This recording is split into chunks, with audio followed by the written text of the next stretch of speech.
होली की आत्मा। बचपन से शहर में रहने वाला मनोज इस साल होली की छुट्टियों में अपने गांव दुर्गापुर वापस आता है, जहां उसे देख पूरा गांव खुशी से झूम उठता है। जब गया था तब इतना सा था और अब देखो कितना बड़ा हो गया है। हाँ सरपंच जी, जब मैं गया था तब आप भी बहुत जवान थे और अब देखो कितने बूढ़े हो गए हैं आप। चलो चलो बढ़िया है। बच्चा घर वापस आ गया। इसी खुशी में आज रात पार्टी होगी।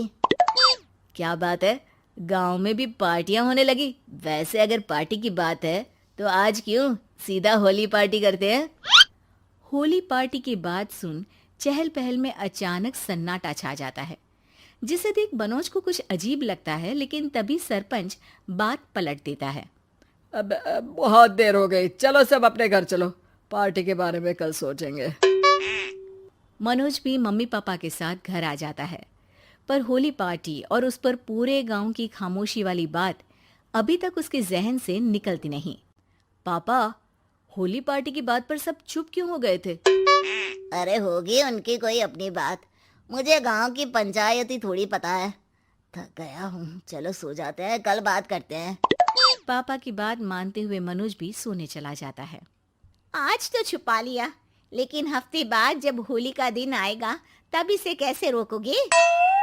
अगली सुबह सूरज के साथ ही मनोज भी गांव घूमने निकल जाता है, जिस पर रास्ते में उसे अपनी ही उम्र के कुछ लड़के भी मिलते हैं, जिनसे दोस्ती कर अब वो उनके साथ घूमने लगता है। इसी तरह कुछ दिन बीत जाते हैं और होली नजदीक आने लगती है।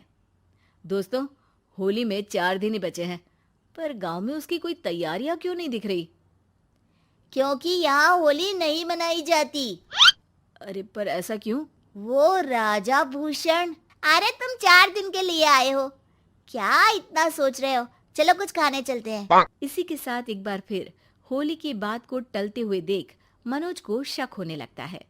वो घर पहुंचते ही इंटरनेट पर अपने गांव और राजा भूषण के बारे में जानकारी निकालने लगता है। क्या? मुझे आज तक ये नहीं पता था। ऐसा कैसे? किसी ने मुझे कुछ बताया क्यों नहीं? सारी जानकारी लेने के बाद मनोज गांव वालों या अपने मम्मी पापा से कुछ पूछे बिना खुद ही उसकी सच्चाई के बारे में छानबीन करने लगता है, जिसके चलते वो राजा भूषण की हवेली में पहुंचता है। वाह, क्या हवेली है यार। पर क्या यहाँ सच में कोई भूत है? हेलो भूत जी, कोई है क्या? हम इस साल गांव में होली सेलिब्रेट कर रहे हैं, क्या आप उस पर थोड़ा इंटरव्यू देंगे? मनोज के ऐसा बोलते ही गांव में तूफान उठ जाता है और हवेली में रखी सारी चीजें हिलने लगती है। एक अदृश्य शक्ति मनोज को धक्का देकर हवेली से बाहर निकाल दरवाजा बंद कर लेती है। ये सब देख मनोज हैरान रह जाता है। क्या अभी मुझे हवा ने धक्का देकर बाहर निकाल दिया?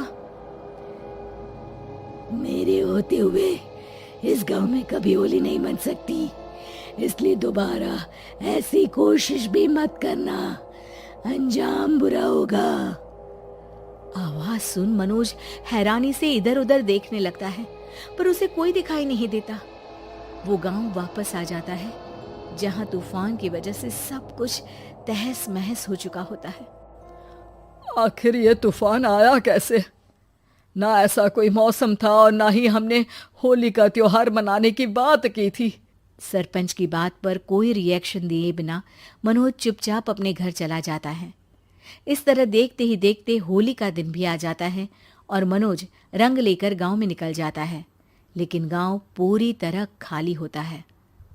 अरे त्योहार का दिन है, धूमधाम की जगह मातम क्यों मनाया हुआ है? मनोज की आवाज सुन सब अपने घर की खिड़कियां खोल के घर के अंदर से ही उसे वापस जाने के लिए कहने लगते हैं, पर वो किसी की नहीं सुनता। तुझे पहले भी समझाया था, अगर होली खेलने की कोशिश भी की तो अच्छा नहीं होगा।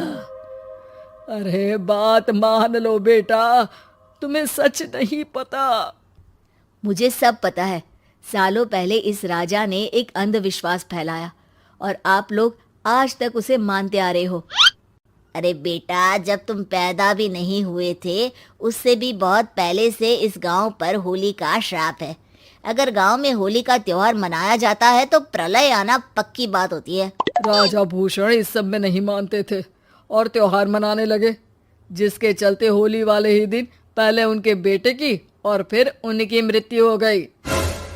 तभी से गांव की रक्षा के लिए उनकी आत्मा उस हवेली में रह रही है। सबकी बातें सुन मनोज उलझन में पड़ जाता है। सोचना भी मत मनोज, अगर तुमने इस परंपरा को तोड़ने की कोशिश भी की तो उसका परिणाम इस गांव और गांव के लोगों के लिए अच्छा नहीं होगा। मुझे भी यकीन नहीं हो रहा कि आप लोग एक बेतुकी बात को मानकर सालों से रंगों के त्योहार को मातम की तरह मनाते आ रहे हो। मनोज किसी की कोई बात ना मानते हुए पूरे गांव में रंग बिखेर देता है, जिसके तुरंत बाद वहां तूफान के साथ बिजलियां गरजने लगती है। अचानक मौसम में ऐसा बदलाव देख जहां मनोज कंफ्यूजन में आ जाता है, वहीं गांव वाले डर से सहम जाते हैं।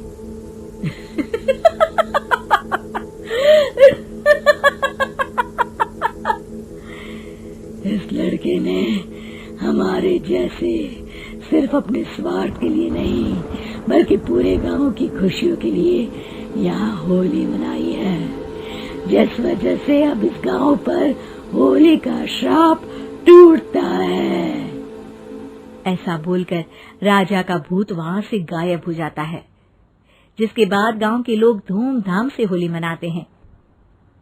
खुशियों के रंग गांव में बिखरे ही होते हैं कि अगली सुबह अचानक मनोज कहीं गायब हो जाता है और एक बार फिर गांव में होली का नया राज शुरू हो जाता है।